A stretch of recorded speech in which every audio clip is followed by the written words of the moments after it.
Dictation शुरू होगी 3 second बाद।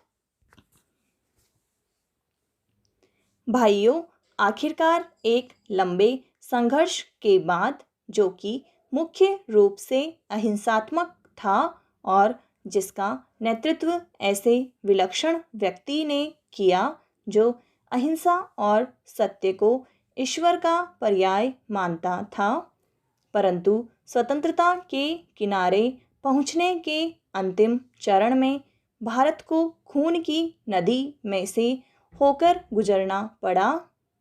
और यह नदी भारतीयों ने ही खोदी थी तथा इसमें भारतीयों का ही खून बह रहा था। अभूतपूर्व पैमाने पर लोगों का निष्क्रमण हुआ। पुरुषों, स्त्रियों, बच्चों, बूढ़ों, बीमारों समेत 1 करोड़ व्यक्ति, जिनके शरीरों से खून चूकर भारत की भूमि तक को रंग रहा था, भारत के एक ओर से दूसरी ओर गए। उन्होंने अपने पीछे न केवल मकान और जमीनें छोड़ी, बल्कि अपने घर के व्यक्तियों के मृत शरीर भी छोड़े। स्वतंत्र भारत के किनारे तक पहुंचने के लिए देश को यह मूल्य चुकाना पड़ा और वह 2 प्रभुता संपन्न राष्ट्रों भारत और पाकिस्तान में विभाजित हो गया। यह 15 अगस्त 1947 की बात है। कांग्रेस ने, जो वास्तविक रूप से 1885 से भारत की राष्ट्रीय वाणी थी, हमेशा भारत की एक नई राजनीतिक इकाई के रूप में संकल्पना की थी। कांग्रेस को अंत में भारत का विभाजन स्वीकार करना पड़ा। वैसे तो यह स्वीकृति सहमति से दी गई थी, परंतु वास्तविक रूप में देखा जाए तो यह ब्रिटिश शासकों द्वारा पिछले कई दशकों से उत्पन्न की गई परिस्थितियों के दबाव के कारण था। फूट डालो और राज करो की नीति पहले पहल अलीगढ़ मुस्लिम कॉलेज की स्थापना के साथ शुरू की गई। एक दूसरे के बाद आने वाले 3 ब्रिटिश प्रिंसिपलों ने पृथकता का विचार मुस्लिम नेताओं और छात्रों के मन पर बैठाया। सर सैयद अहमद को विभाजनमूलक विचारों को फैलाने के लिए उनसे हर प्रकार की मदद मिली। हम यह नहीं कहेंगे कि इसमें हिंदुओं का कोई दोष नहीं था, जो मुसलमानों से सामाजिक स्तर पर अलगाव बनाए रखते थे और आर्थिक दृष्टि से उनका शोषण करते थे। अलीगढ़ कॉलेज के अधिकारियों को अपने उद्देश्य की पूर्ति के लिए उपजाऊ भूमि मिली। यह सब कुछ पिछली शताब्दी के अंतिम वर्षों में हुआ। इन्होंने सोच समझकर राष्ट्रीय मुसलमानों की उपेक्षा करने की नीति अपनाई। 1947 में कांग्रेस के पास विभाजन स्वीकार करने के सिवा कोई विकल्प नहीं था, विशेषकर गंभीर सांप्रदायिक झगड़ों के कारण, जो कि गृह युद्ध का रूप धारण कर रहे थे। जिन्ना ने यह सुझाव भी दिया कि सांप्रदायिक आधार पर आबादी की अदला बदली की जाए। शायद वह बेहतर समाधान होता, क्योंकि इससे शायद वे क्रूर कृत्य न होते जो बहुत लंबे काल तक पड़ोस में रहने वालों के साथ उनके पड़ोसियों ने किए।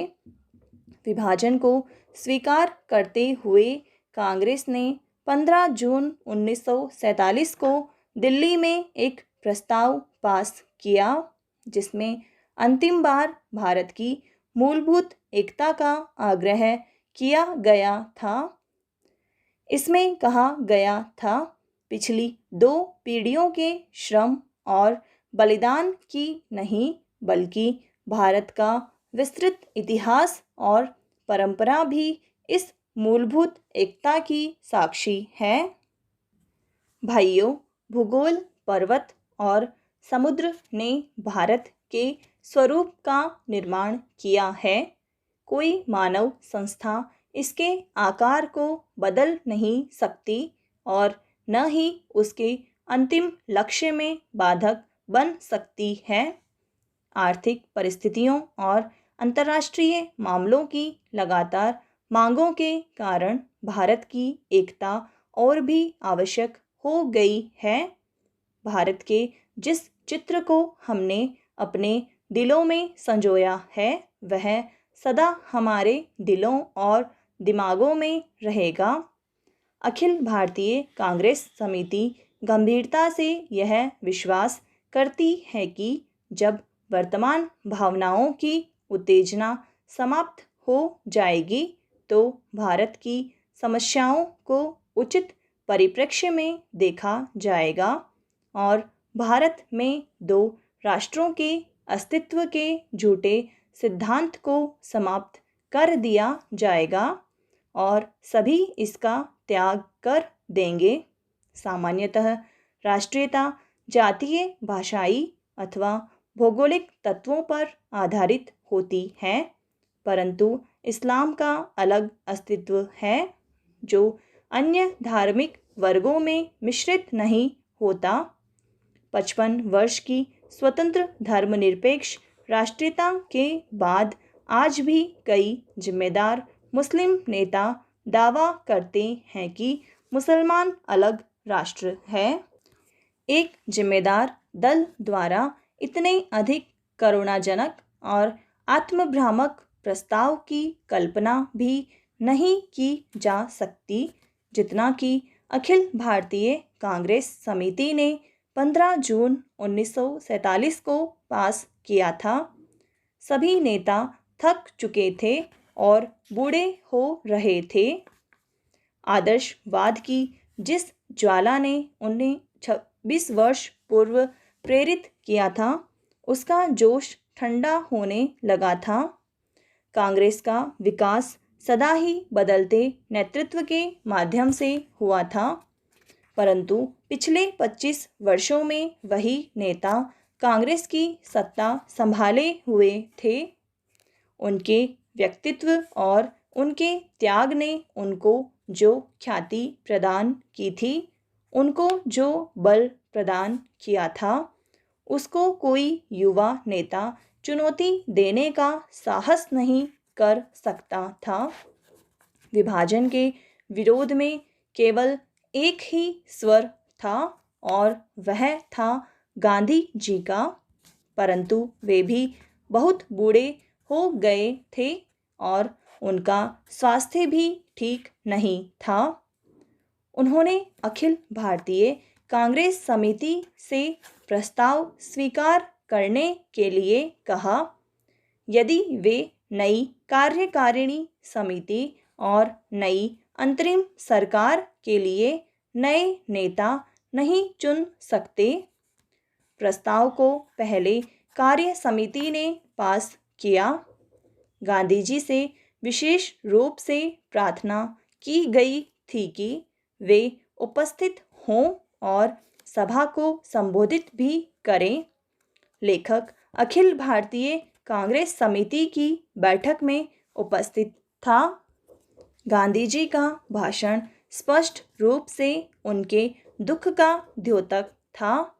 उन्होंने कहा कि उनके विचार सर्वविदित हैं, फिर भी उन्होंने अखिल भारतीय कांग्रेस समिति को प्रस्ताव पास करने की सलाह दी। उन्होंने कहा कि अखिल भारतीय कांग्रेस समिति को इसे रद्द करने का अधिकार है, परंतु किसी ने इसका उत्तर नहीं दिया। उस समय ब्रिटेन भारत से चले जाने के लिए और अपनी साम्राज्यवादी धाक छोड़ने के लिए बहुत उत्सुक था। अब यह बोझ उनके लिए बहुत भारी हो गया था। एशिया के राजनीतिक पुनरुत्थान की उठती हुई लहर को नियंत्रित करना था। समाप्त।